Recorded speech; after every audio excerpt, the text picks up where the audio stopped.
तेरी इच्छा से तुझे जो करना है मैं उसमें मेरा कल्याण ही मानूंगा। ये समर्पण की एक भावना होती है, इससे अच्छी भावना और कोई नहीं हो सकती। वरना सुबह जैसे बात हुई थी, इच्छाएं पूर्ति होती रहती है और इच्छाएं बढ़ती रहती है, हमें पता नहीं है कि हम किस ओर जा रहे हैं। कई बार इच्छा की पूर्ति न होना हमारे लिए अच्छा है, इच्छा के विपरीत अगेंस्ट कुछ होना हमारे लिए बहुत अच्छा हो सकता है, वो भी हो सकता है। सुबह जो बात हुई थी कि संसार बांधने वाला होता है, जीव के दो अंश होते हैं, एक परमात्मा का अंश, एक प्रकृति का अंश। प्रकृति में जितना हम उलझे हुए रहते हैं वो हमको बांधता है, यानी संसार कभी भी बांधने वाला ही होता है।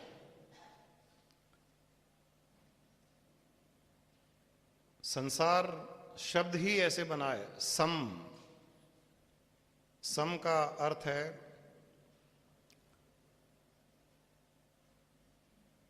जो एक पौधा होता है, एक प्लांट होता है, जिसको कूट कूट कर मार मार कर उसके रेशे बनते हैं धागे के जैसे। जैसे जूट का प्लांट है, कॉयर का प्लांट है, ये सब को सम कहा गया है। संस्कृत में सम यानी वो पौधा जिससे कूटने से रेशे बनते हैं। इन रेशों से इनको बंट लगा करके रस्सी बनाई जाती है। जूट की रस्सी बनती है, कॉयर की रस्सी बनती है। तो जिस रेशे से रस्सी बने उसे सम कहा गया है संस्कृत में। और संसार भी उसी सम से बना हुआ है कि ये जो पौधा जो बांधने वाला होता है, ये संसार होता है, बांधने वाला संसार होता है। और यहाँ पर वो रेशे और रस्सी का अर्थ है कि मैं, मेरा, ये मेरे पिता है, मेरे माता है, ये मेरे भाई हैं, मेरे बंधु है, ये मेरी पत्नी है, मेरा पति है। इस प्रोसेस में हम वो रेशे बनाते रहे हैं, रस्सियाँ बनती रहती है और अपने आप को बांधते रहते हैं। इसका अर्थ ये भी नहीं है कि ये हमारे कुछ नहीं है, ये सब हैं रिश्ते, लेकिन ये शरीर के रिश्ते हैं। इन्हें शरीर के रिश्ते मान करके उनको अच्छी तरह से निभाना हमारा कर्तव्य भी है, परंतु उनमें मोह डालना गलत है। उनमें अटैचमेंट, एक्सेसिव अटैचमेंट रखना बंधन का कारण होता है। एक पत्नी है, एक पति है, बच्चे हैं, माँ बाप हैं, सास ससुर हैं, शरीर के रिश्तेदार हैं। इन रिश्तों को जितना रिश्ता है, जिस प्रकार का रिश्ता है, उसको पूर्ण रूप से निभाते हुए, उसमें कोई मोह नहीं रखते हुए मनुष्य को आगे बढ़ना चाहिए। मोह रखते ही वो बंधन में फंस जाता है। जिस प्रकार एक कोल्हू का बैल, उसके गली में रस्सी होती है और आंख पर पट्टी होती है, वो घूमता रहता है गोल गोल। आंख पर पट्टी इसलिए होती है कि उसको पता नहीं चलना चाहिए कि वो गोल गोल घूम रहा है। वो सोचता है कि मैं दूर जा रहा हूँ, अपने मालिक से दूर जा रहा हूँ। और शाम को जब पट्टी खोली जाती है तो वो वहीं का वहीं रहता है। हम भी ऐसे ही हैं, उस कोल्हू के बैल के जैसे हम भी गोल गोल यहीं घूम रहे हैं।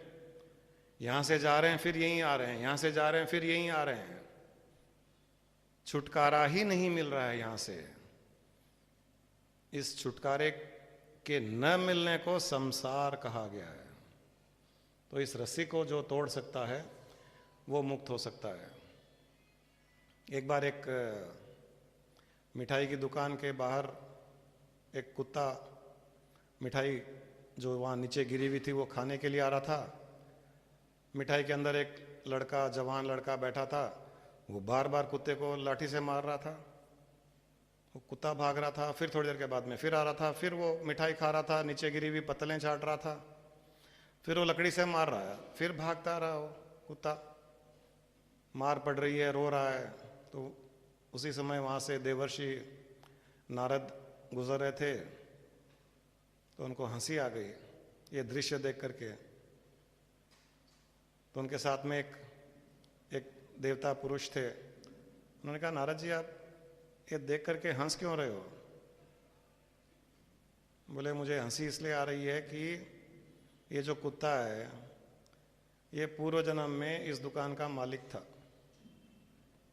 और ये दुकान में जो बैठा है लड़का, ये इसका बेटा है।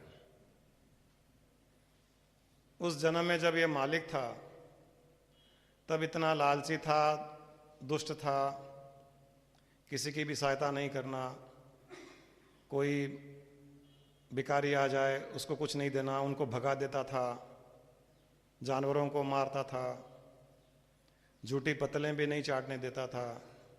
ऐसा जीव था और बहुत मोह था इसको अपने दुकान से। तो इसने जो क्रिया दूसरों के साथ में की वही इसके साथ होनी थी। कर्मों का जाल ऐसा होता है, इसलिए वो कुत्ता बन करके आया। और दुकान में मोह था इसका, इसलिए दुकान के पास में ही आया, अपने ही दुकान के सामने झूठी पतलें चाट रहा है और उसका बेटा उसी को मार रहा है। इस प्रकार संसार का बंधन बांधता है हमें।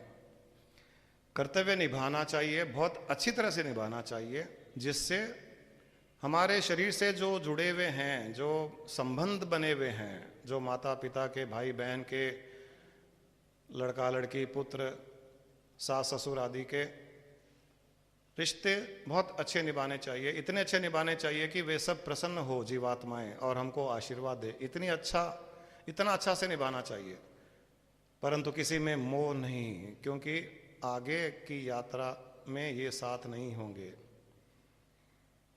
ये खाली बंधन में डालने के लिए, अगर मोह डालेंगे तो बंधन में पड़ेंगे। जैसे एक राजा था, उसने एक बहुत बड़ा महल बनाया, इतना सुंदर महल, इतना बड़ा महल कि उस समय में इस प्रकार का महल और था ही नहीं वहां पर। तो उसने एक बार एक साधु को बुलाया, वहां पर बुला करके अपना महल दिखाया। तो साधु एक कमरे में गए।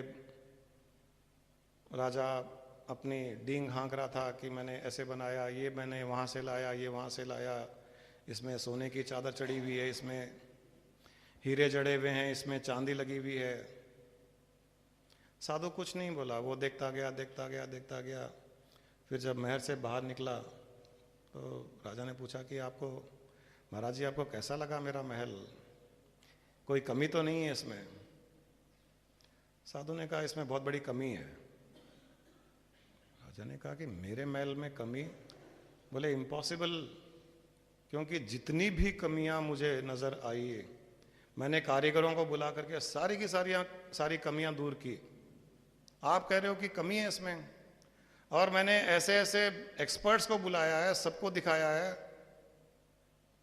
कि कोई भी एक कमी मुझे बता दे तो उसको मैंने बहुत बड़ा इनाम भी मैंने अनाउंस किया था, दिया था। ये सब होने के पश्चात मैंने आपको बुलाया है, और आप इतने बड़े संत महापुरुष हैं, वो सारी कमियां दूर करने के पश्चात मैंने आपको बुलाया है, और आप कह रहे हो कि बहुत बड़ी कमी है। बोले हाँ बेटा, इसमें बहुत बड़ी कमी है। बोले क्या कमी है, बताइए। बोले इसमें जो दरवाजा है जिससे बाहर जाते हो, ये बहुत बड़ी कमी है। राजा ने कहा कि ये क्या कमी है, दरवाजा तो रहेगा। बोले तुमने महल बनाया क्यों? राजा ने कहा कि रहने के लिए बनाया। तो साधु बोले रहने के लिए बनाया ना, लेकिन एक दिन तुमको यहां से उठा के ले जाएंगे लोग। तो रहने के लिए बनाया तो रहने के लिए वो काम में ही नहीं आया। एक दिन जब लोग उठा के ले जाएंगे तब तो महल काम ही नहीं आया। ये बड़ी कमी है इसमें। तो बोले इसमें दरवाजा नहीं रहेगा तो बाहर कैसे जाया जाएगा? तब उन्होंने कहा कि जिस चीज से तुम बाहर जा सकते हो वो चीज तुम्हारी नहीं, ये मान लो। जिस चीज से तुम बाहर नहीं जाओगे वो तुम्हारी। उन्होंने कहा जैसे तुम्हारा शरीर है,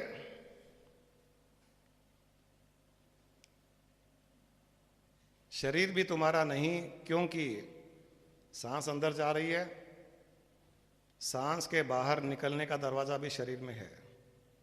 सांस बाहर जा रही है, शरीर में भी बाहर जाने का रास्ता है। शरीर में भी जब बाहर जाने का रास्ता है वो तुम्हारा नहीं। जहां कहीं भी बाहर जाने का रास्ता हो वो तुम्हारी नहीं। तब उन्होंने कहा कि फिर बाहर जाने का रास्ता किस चीज में नहीं है कि खाली अंदर जाया जाए और उसमें बाहर का रास्ता नहीं हो। उन्हें केवल आत्मा में जाओगे एक बार, उसमें बाहर आने का रास्ता नहीं है। केवल आत्मा ही ऐसी वस्तु है जिसमें अंदर जाने का रास्ता है, बाहर आने का रास्ता नहीं है।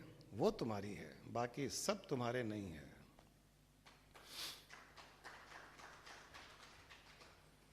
तो कोई प्रश्न है तो हम कंप्लीट करते हैं। आज सुबह हमने सोचा था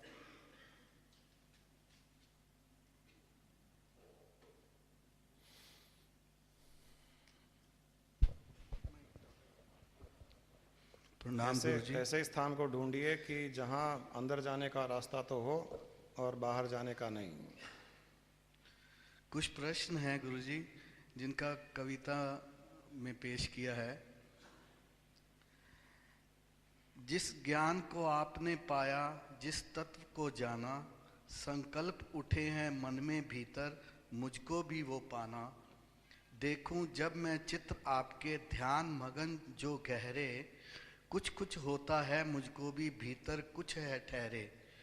क्या है मन और क्या है बुद्धि, क्या इनका आधार, मैं कौन और कहाँ से आया, क्या है ये संसार। कितनी बारी दे को भोगा, जन्म मरण में अटका, जानूं ना मैं कितनी बारी खाया मृत्यु का झटका। उठते सब विचार कहाँ से, क्या है इनका स्रोत, नानक कहते मूल पहचानो, कौन सी है वो ज्योत। आपके ही चरणों में अर्पित मन के सभी सवाल, जानूं मैं कि आप है जाने मेरे मन का हाल। आज का सुबह का सेशन, अभी जो बात की सारा का सारा उत्तर उसमें आ ही गया। हम कौन है? हम चेतन आत्मा है। हम शरीर नहीं है, क्योंकि शरीर में आते हैं तो शरीर से बाहर भी निकल जाते हैं। जिस चीज़ के अंदर जाएंगे और जिस चीज़ से बाहर आ सकते हैं वो हमारा नहीं है। जो शरीर के अंदर जा रहा है, जो शरीर से बाहर निकल रहा है, वो हम है। ये हमको थोड़ा सा सेपरेशन करना चाहिए। शरीर प्रकृति से उत्पन्न होता है, प्रकृति में लीन हो जाता है। पंच तत्वों से उत्पन्न होता है, पंच तत्वों में लीन हो जाता है। इसलिए न तो शरीर में मोह और न ही शरीर से जुड़ी हुई वस्तुओं से मोह होना चाहिए। मोह केवल उस आत्मा से ही होना चाहिए। आत्मा से आत्मा का मोह मुक्तिदायक होता है और वस्तुओं से मोह बंधनकारक होता है। गुरुजी, एक क्वेश्चन आया है। Can you please tell us about atma, paramatma and अंतरात्मा? Atma and Antaratma, same. They are used in different context. Otherwise, there is no distinction between Atma and Antaratma. Paramatma is the universal energy, omnipresent energy. You call it energy, you call it consciousness, you call it divine being, you call it God. That which is omnipresent, which means there is no space where it does not exist. And from that omnipresent existence, the sparks which are emanated, which have the same qualities and potential of that omnipresent divine being, is referred to as individual Atma. That which operates this physical body, that which operates the mind and senses, intelligence, wisdom, at individual level is referred as Atma. It is something like, I have been giving this example, take an example of a balloon. There is air everywhere, and that air which is omnipresent, we are also inhaling. Same air goes inside and same air goes out. Take a balloon, blow the balloon with air, fill the balloon with air, and tie its mouth. The balloon is now filled with air. The air inside the balloon, which is trapped inside the balloon, there is some air which is trapped inside the balloon, and there is air outside also. So this air which is trapped inside the balloon could be called as Atma, and the air which is outside the balloon is called as Paramatma. Simple example to understand. Is there any difference between the air outside and air inside? No difference. The Atma is Paramatma is something like this.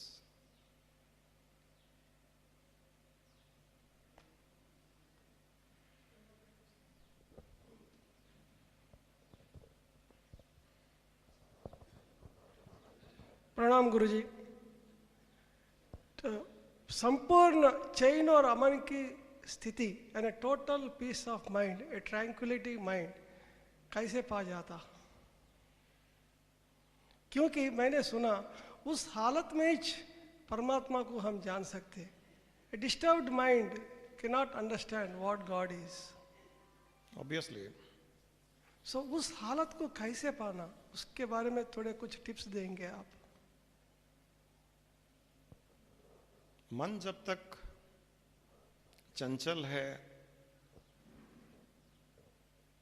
तब तक आप उस स्थित आत्मा को नहीं पहचान सकते, क्योंकि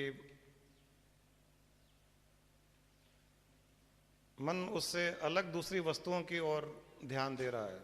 तो जब तक मन शांत नहीं होगा वो आत्मा को नहीं देख पाता है, उसको अनुभव नहीं कर पाता है।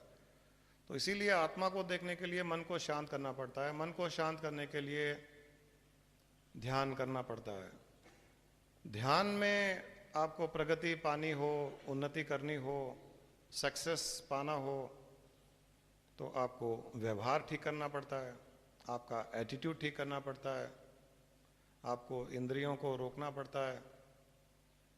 क्योंकि जब व्यवहार अच्छा नहीं होगा तो मन शांत नहीं होगा। चाहे कितना भी ध्यान कर लो, ध्यान के समय थोड़ा शांत भी हो जाएगा तो भी बाकी समय शांत नहीं रहेगा। तो इसीलिए पतंजलि ऋषि ने जो अष्टांग योग में यम नियम आदि कहा है, वो इसीलिए कहा है कि यम नियम का अर्थ है कि अपना व्यवहार, एटीट्यूड इतना शुद्ध रखें कि मन में कोई मन विचलित ही ना हो, मन चंचल ही ना हो। हर एक के साथ में अच्छा व्यवहार, किसी के साथ में कोई द्वेष भावना नहीं, कोई दुश्मनी नहीं, किसी से कोई एक्सपेक्टेशन नहीं, कुछ लेना देना नहीं, कोई इरिटेशन नहीं, हरदम शांत, complete acceptance of life situations as they are.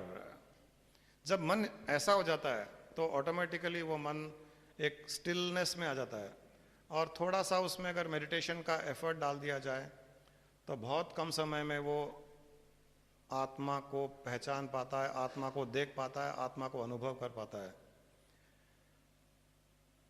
उसके साथ साथ थोड़ा सा निधि ध्यान किया जाए तो बहुत कम समय में उस आत्मा में स्थित होने की स्थिति बन जाती है, वो मन आत्ममय हो जाता है फिर। और एक छोटा सा प्रश्न है गुरुजी, अपने भारतवर्ष में श्री राम श्री कृष्ण से लेके पूर्णानंद जी तक कई महापुरुष आए, जैसे नानक, कबीर, रमण महर्षि, रामकृष्ण पर कई लोग आए।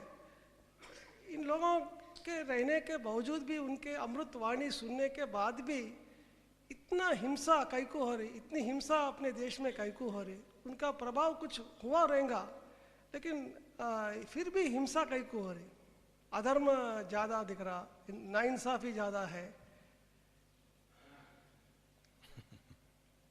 जब तक मनुष्य है तब तक ये सब चलता रहेगा। मनुष्य में असुर भी है, राक्षस भी है, मनुष्य में देवता भी है। वो लोग इतने बड़े बड़े सद्गुरु आए तो उनके पीछे और कई सद्गुरु भी पैदा हुए हैं। मनुष्य भी बड़े पैदा हो रहे हैं, दूसरे मनुष्य भी पैदा हो रहे हैं, असुर भी पैदा हो रहे हैं, तो सद्गुरु भी आ रहे हैं, तो एक बैलेंस भी मेंटेन हो रहा है। ऐसा नहीं कि खाली हिंसा ही हिंसा है, शांति भी है, प्रसन्नता भी है, प्यार भी है, वो भी है। हिंसा, एक्चुअल में हिंसा इतनी नहीं है जितनी हम फोकस करके देखते हैं उसे। हिंसा 1% होगी, 90% शांति होगी, लेकिन फोकस 1% पे चला जाता है, 90% 99% पर नहीं जाता है वो। तो और ये तो चलने वाली ही है, क्योंकि मनुष्य की बुद्धि जब तक है तब तक थोड़ा बहुत ये विकार तो उसमें उत्पन्न होगा ही होगा, ये चलता ही रहेगा। सदगुरुओं की बात ही क्यों करें, जब भगवान खुद प्रकट हुए यहाँ पर, राम वे, कृष्ण वे, या नारायण अवतार के इतने अवतार हुए हैं, उस समय ही उनको ऐसा कर देना चाहिए कि कोई भी मनुष्य ऐसा पैदा ही न हो जिसमें हिंसात्मक भावना हो। तो वो भी उन्होंने नहीं किया, वो प्रकृति के विरुद्ध है। वो प्रकृति में ये सब चीज़ें होती रहती है, इनको बैलेंस करने के लिए गुरु भी आते रहते हैं, सृष्टि चलती रहती है। हमारे वो एक लाडनू में गुरुजी हैं, उनको हमने पूछा था कि सब लोग आध्यात्मिक मार्ग पर क्यों नहीं चलते हैं, सब लोग एनलाइटेंड क्यों नहीं होते हैं, सब लोग एकदम शांति प्रेम भावना में क्यों स्थित नहीं हो जाते हैं। उन्होंने कहा कि सारे कुत्ते अगर काशी चले जाएंगे तो यहाँ झूठी पतलें कौन चाटेगा। तो भगवान का ये भी एक क्रीड़ा है, रिक्रिएशन है।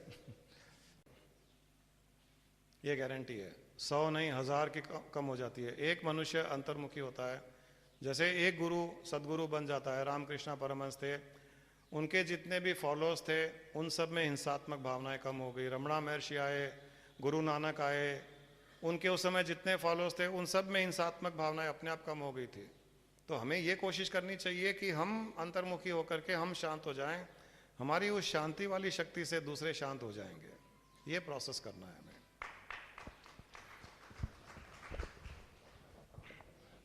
प्रणाम गुरु। या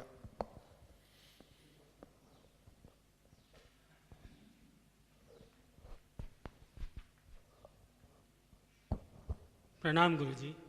अभी द इंट्रोडक्टरी टॉक अभी बात कर रहे थे, बैलून का एग्जाम्पल दिए आप, तो the air inside the balloon कौन सा आत्मा बोलते हैं, that doesn't have to be free, doesn't have the thought that I should be free. That thought is only to this mind prakriti complex of us. तो ये मुक्त होने का विचार किनके पास शरीर है उनको ही आएगा, वो एक थॉट है। बिकॉज पहले भी आप बोले what is the means, what is the use of a मुक्ति आफ्टर डेथ। जीवन मुक्त होना चाहिए, तभी वो अनुभव होएगा, that experience will have. So that means the mukti is only for this physical body including the mental mind everything, because the soul as such, it doesn't have to be free, it is already free as such. Yes. So then means why does the mind think that I should become one with the soul? अभी मुक्ति चाहिए खाली to the mind body complex, उसको ही मुक्ति चाहिए। तो वो वेरी राइट, आत्मा को मुक्ति नहीं चाहिए क्योंकि आत्मा तो मुक्त है, सदा सर्वदा मुक्त है। Mind, senses, intellect, ego, wisdom, इनको मुक्ति चाहिए। ये जब बहुत ज़्यादा सफ़र करने लगते हैं तब ये उस ओर बढ़ना चाहते हैं जहाँ पर ये सफरिंग न हो। So the entity which is seeking mukti, moksha, enlightenment is not the atma, it is the mind. और माइंड ही मुक्त होने की कोशिश कर रहा है, आत्मा नहीं कर रहा है। आज ध्यान भी कर रहे हैं तो माइंड ही कर रहा है, निधि ध्यासन कर रहे हैं तो भी माइंड ही कर रहा है, व्यवहार में निपुणता ला रहे हो तो भी माइंड ही ला रहा है। तो माइंड का ही मेजर रोल है मुक्ति का, और बंधा हुआ भी माइंड ही है। उसने अपनी एक कल्पना से बंधन क्रिएट कर लिया, और उस बंधन में वो इतना उलझ गया कि उसे पता भी नहीं है कि मैं कैसे इससे छुटकारा पाऊँ। और बंधन में भी वो दूसरों को फंसाने की कोशिश में बंधन में पड़ा है। जैसे मकड़ी अपना जाल बुनती है तो वो अपनी लार से जाल बुनती है, वो कीड़े मकोड़ों को फंसाने के लिए। उनको फंसाने के चक्कर में वो खुद अपने जाल में फंस करके मर जाती है। इसी प्रकार माइंड भी अपनी लार, यहाँ लार का अर्थ है कि अपनी इच्छाओं के कारण, एक्सपेक्टेशंस के कारण वो अपनी लार बनाता है और उस लार में दूसरों को फंसाने के चक्कर में खुद फंस जाता है और खुद ही मरता है वो। तो वो मुक्ति सीख कर रहा है वो।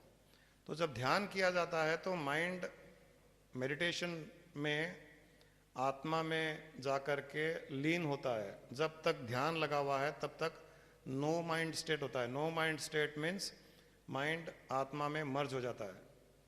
जब वहाँ से वो वापस आता है तब उसे एक बहुत अच्छा एक फीलिंग, अनुभव, एक्सपीरियंस होता है।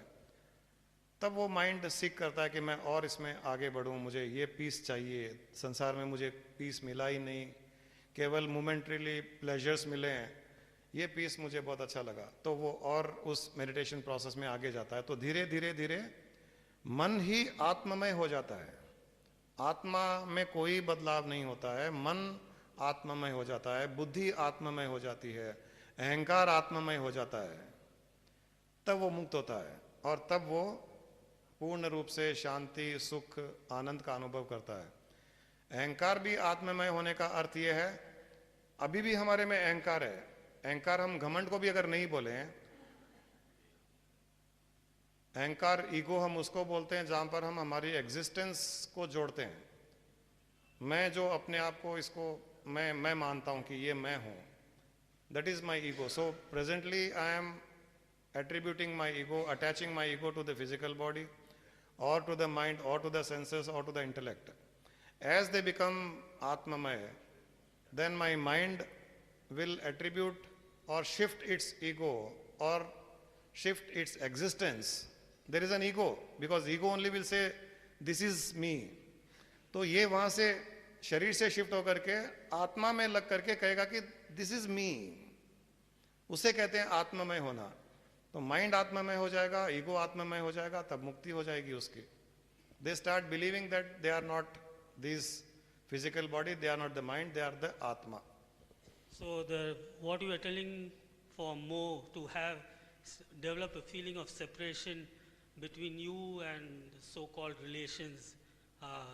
So that also, in one sense, we are trying to make our mind believe that one part of the mind is separate and the mind which is involved in the worldly matters also means to, you told to keep a separation, na moh, sansar ka moh or family ka moh. Yeah. So we are trying to, in a kind of way, fool our mind in a sort of way. As the mind starts attaching itself with the divine consciousness, then it will not have attachment with the worldly objects. Since the physical body mind exists, it will start looking at everything as a temporary phenomena, and having the existence of the physical body mind and the relationship, it will fulfill its duties, responsibilities without any attachment whatsoever, just to give happiness or to just to repay the loan, just to repay the debt. Having come to the physical world itself is a debt of the parents. So it will again serve its parents to repay the debt. Similarly to the wife, to the children. In repayment of debt, there is never an attachment. In fact, you feel relieved.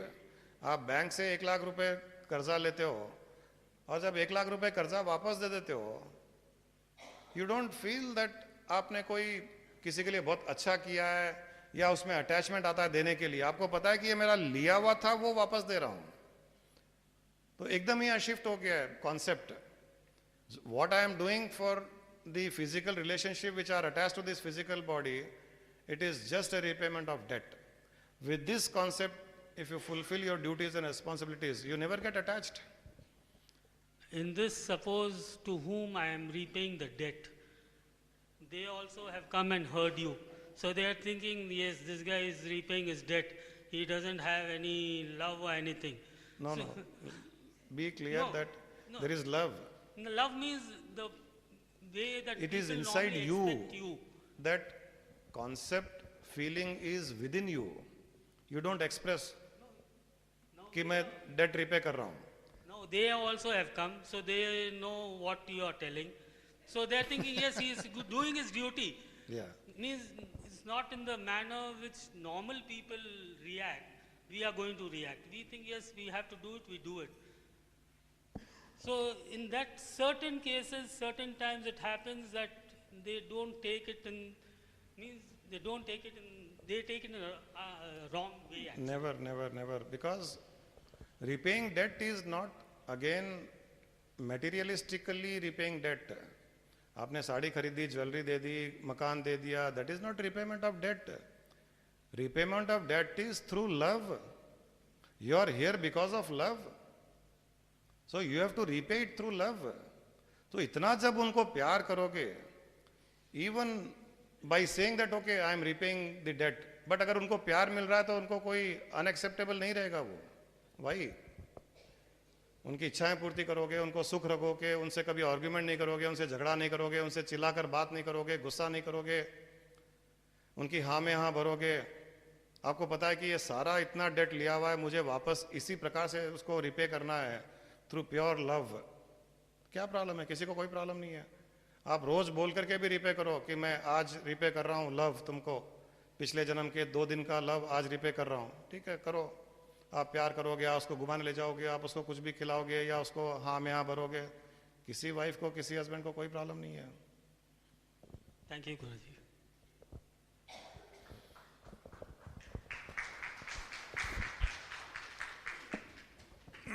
Guruji Pranam. Guruji, let us presume that the mankind is successful in reunion with the Paramatma. Everybody gets moksha. But are we not going against the wish of the God for which the mankind was created? Because it's the ultimate end of mankind then. Everybody at the same time will not get the thought of getting moksha or mukti. Number one. Everybody is in the process of evolution. God has created human beings to perform certain duties of himself, his own duties, to create things, to have a progressive world, to have development, to evolve intellectually. God has created human beings to fulfill his own objective of this. But God has also said, जाओ ये सब करो, उसके बाद में मेरे पास आ जाओ. तुम वापस आ जाओगे तो मैं दूसरे को भेजूंगा. जैसे आज क्रिकेट टीम है, सचिन तेंदुलकर खेल रहा है, 20 साल से खेल रहा है. अब वो कहेगा कि मैं 100 साल तक यही खेलूंगा, कि मैं हट जाऊंगा तो फिर टीम, इंडिया टीम जीतेगी हारेगी मुझे विश्वास नहीं है, मैं तो खेलूंगा ही खेलूंगा जब तक 100 साल का हो जाऊंगा. तो दूसरे चाहते हैं कि ये हटे वहां से, दूसरे नए मेंबर्स आए. यहां पर भी इस संसार में भी ऐसा ही है कि कुछ लोग मुक्ति मोक्ष चाह रहे हैं तो वो परमात्मा में लीन हो जाएंगे, तो दूसरे नए आएंगे, फिर वो प्रोग्रेसिवली काम करेंगे, यहां पर दुनिया को और आगे ले जाएंगे. ये प्रोसेस चलने वाला ही है. तो इस प्रोसेस में दोनों ही काम हो रहे हैं ना. खाली ये नहीं हो रहा कि सब मुक्ति मुक्ति मुक्ति की तरफ जा रहे हैं तो दूसरे पैदा ही नहीं हो रहे हैं, वो नहीं हो रहा है. दूसरे भी पैदा हो रहे हैं. तो दूसरों को आप मौका क्यों नहीं देते हो? जैसे आप बिजनेस में आपने 20 साल 30 साल 40 साल काम किया, आपके बच्चे आ गए, तो बच्चे चाहते हैं कि आप हटो यहां से, अब हमको संभालने दो, आप रिटायर हो जाओ, आराम करो, घूमो फिरो, मौज करो. बच्चे भी चाहते हैं हम हमारे हिसाब से करेंगे. अब हम हमारे मोह के कारण नहीं छोड़ना चाह रहे हैं, और लाइन में दूसरे लोग तैयार हैं to take over the reins and maybe make 100 times more progress than what we have done. हम उस अटैचमेंट के कारण ऐसे सोच लेते हैं. कॉन्सेप्ट ये है कि जाते जाओ, उसमें लीन होते जाओ, दूसरे आते जाएंगे, they will take over the reins, they will make more progress, फिर वहां से कुछ लोग चले जाएंगे, फिर कुछ लोग नहीं आएंगे. ये चलता रहेगा process. What is wrong in that? सब लोग एक ही साथ में मुक्ति और मोक्ष एनलाइटनमेंट की ओर नहीं बढ़ सकते हैं, नहीं बढ़ेंगे, कभी भी नहीं होने वाला है. किसी के मन में ये अगर भावना उत्पन्न हो गई कि मुझे एनलाइटनमेंट चाहिए, मुझे मुक्ति चाहिए, मुझे मोक्ष चाहिए, उसका अर्थ यही है कि ऊपर से सिग्नल आ गया है, आ जाओ, योर टाइम इज अप. तभी उसके माइंड में आता है चलो मुझे मुक्त होना है। ऐसे तो माइंड में मुक्त होने का विचार भी नहीं आ सकता, हर एक के तो नहीं आता है, कुछ एक के ही आता है। कुछ एक के आता है मतलब he has selected that particular divine being, come on, बहुत दिन हो गए तुम मेरे से दूर रह करके। इट इज समथिंग लाइक हमारा लड़का यूएस गया है पढ़ने के लिए, 4 साल पढ़ लिया, हम बोलते हैं भाई आ जाओ तुम, बहुत दिन हो गए। तो हम उसको बुलाने का दो अर्थ है, एक तो तुम अपने स्थान पे आ जाओ, तुमको भी यहाँ के परिवार की खुशी मिले और परिवार को भी तुम्हारी प्रेजेंस की खुशी मिले।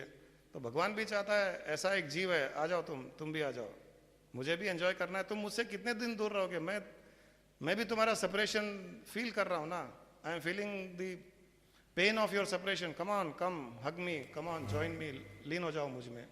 तो ये कॉन्सेप्ट है हमारे किसी भी एक की, 10 की, 20 की, 50 की मुक्ति, 100 की मुक्ति, हजारों की मुक्ति, लाखों की मुक्ति से संसार में कुछ फर्क नहीं पड़ने वाला। संसार वैसे ही चलेगा, वैसे नहीं और अच्छा चलेगा। नंबर 2, चूंकि मैंने बताया कि इवोल्यूशनरी प्रोसेस है, तो इसमें कहीं ना कहीं कुछ लोगों को हट करके कुछ करना पड़ता है, तभी संसार का बैलेंस भी मेंटेन होता है।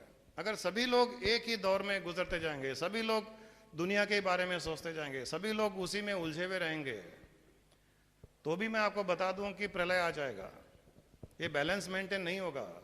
दुनिया में और ज्यादा अशांति और ज्यादा हिंसा आ जाएगी, जैसे अभी अशोक जी ने कहा है, वो ज्यादा बढ़ेगा। तो ये जो कुछ लोग मुक्ति मोक्ष की ओर बढ़ रहे हैं, तो ये भी एक बैलेंसिंग एक्ट ही है एक्चुअल में, उस परमात्मा का ही बैलेंसिंग एक्ट है, हमारा किया हुआ कुछ नहीं है।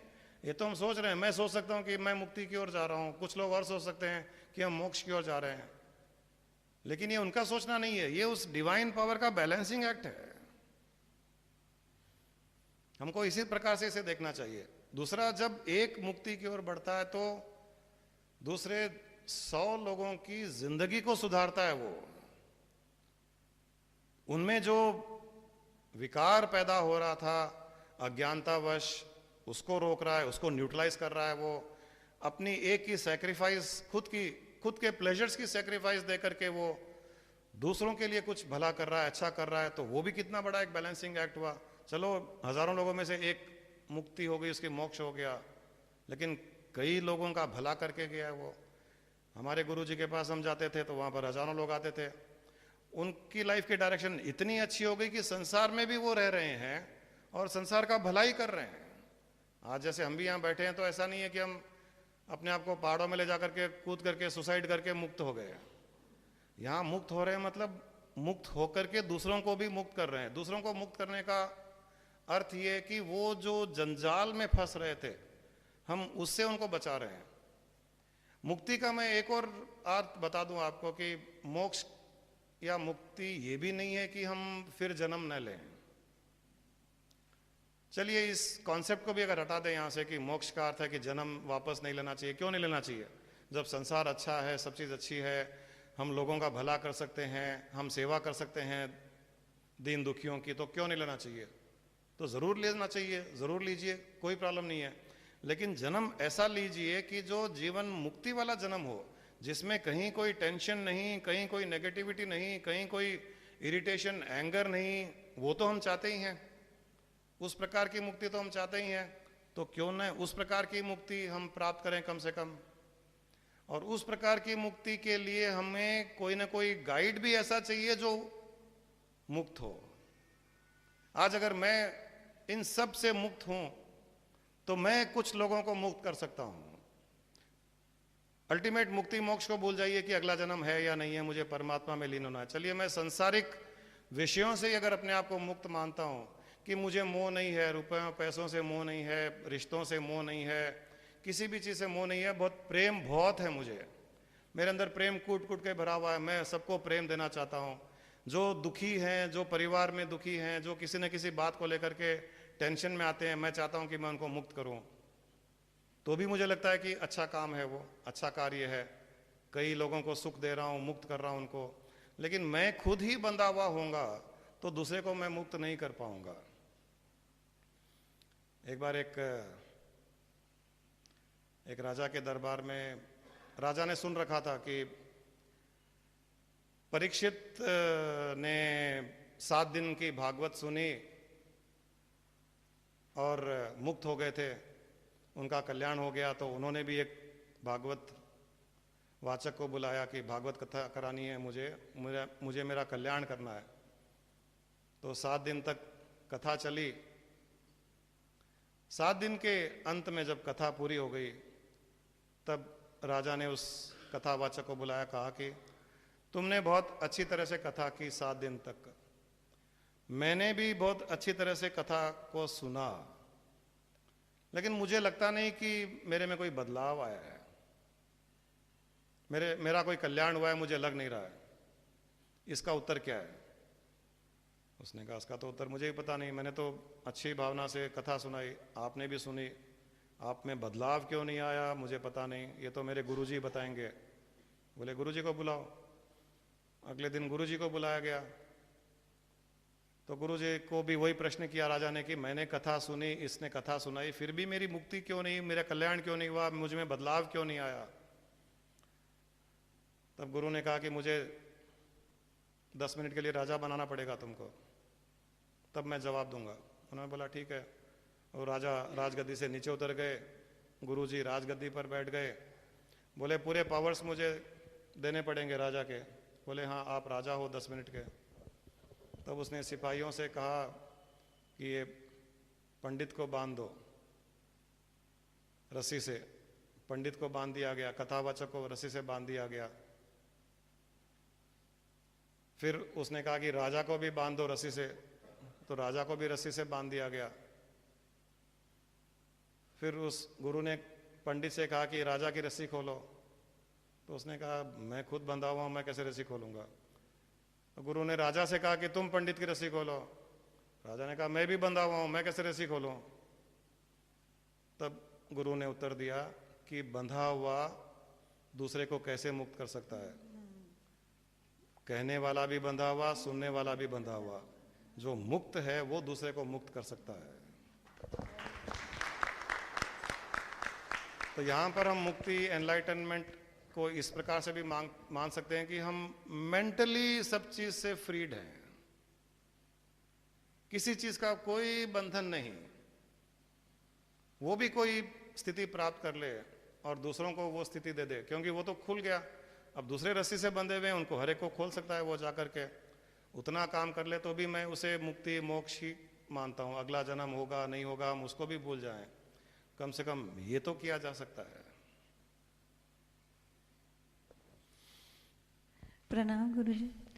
आपने प्रोग्राम के शुरू में कहा था कि इंसान को भगवान से कुछ मांगना नहीं चाहिए। क्या गुरु जब शरीर में दर्द इतनी असह्य और अक्य हो जाए, एक बच्चा जब दर्द से तड़पता है वो माँ को आवाज़ देता है, जब एक भगत दुखी होते तो आपने गुरु जी आप परमात्मा को आवाज़ नहीं देगा तो किसके पास जाएगा?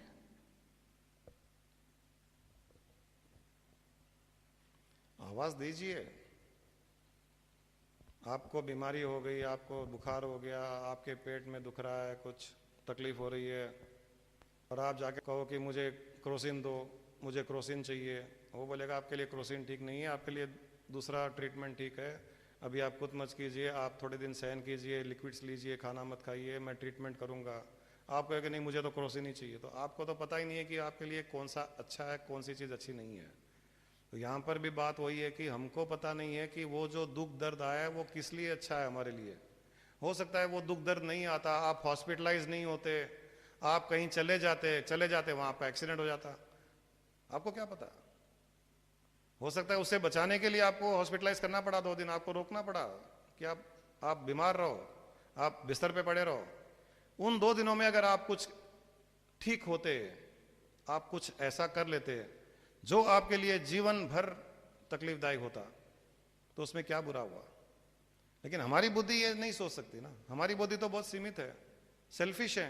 मैं बीमार क्यों पड़ी, मेरे साथ नुकसान क्यों हुआ, उसने मुझे धोखा क्यों दिया, इसने मुझे गाली क्यों दी, मुझे धक्का क्यों मारा, पीछे से ट्रक आती हुई मुझे क्यों उड़ा गई, मैं तो मंदिर जा रही थी या गुरुजी के सत्संग से आ रही थी, ऐसा मेरे साथ में एक्सीडेंट हुआ, ऐसा क्यों हुआ। ये तो हमारी बुद्धि सोच रही है, उसमें क्या अच्छा है हमारे लिए हमको पता ही नहीं है।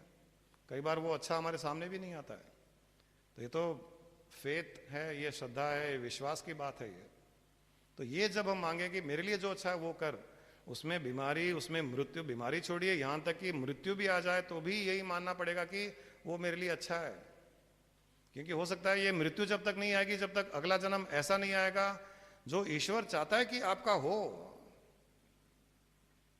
हो सकता है मैं पिछले जन्म में कुछ अच्छा काम नहीं कर रहा था और मेरी इच्छा हो रही थी, मैं ऐसे परिवार में था, ऐसा शरीर धारण किया हुआ था कि जिसमें जो मैं इस जन्म में कर चुका वो पिछले जन्म में नहीं कर सकता था, और पिछले जन्म में मेरी अकस्मात मृत्यु हुई है, बहुत यंग एज में मृत्यु हुई है मेरी।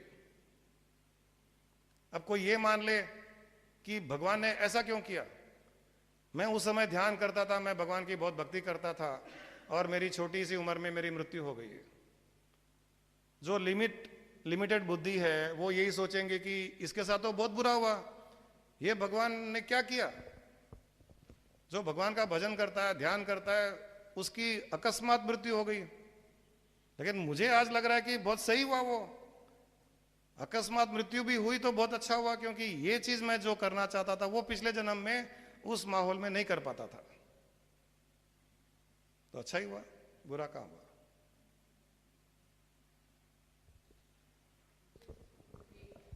Is faith?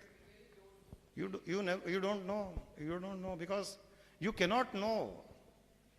The intellect is so limited that beyond you and beyond a little circumference you cannot know anything. And we have to believe that there is a creator who has created us, and that creator is super intelligent. So you have to have faith on that creator. That creator knows everything. That works wonders. नमस्कार। मुक्ति के लिए आध्यात्मिक ध्यान कितना जरूरी है? मुक्ति पाने के लिए आध्यात्मिक ज्ञान जरूरी है? जरूरी है। आध्यात्मिक ज्ञान का अर्थ ये नहीं है कि हमको सारे शास्त्रों का ज्ञान हो, भागवत करें, हमको श्लोक ध्यान हो, वो नहीं है। आध्यात्मिक ज्ञान का अर्थ इतना ही है कि मैं कौन हूं, बस इतना ही काफी है। ये पता चल जाए कि मैं कौन हूं, तब आपकी मुक्ति होगी। क्योंकि मृत्यु के समय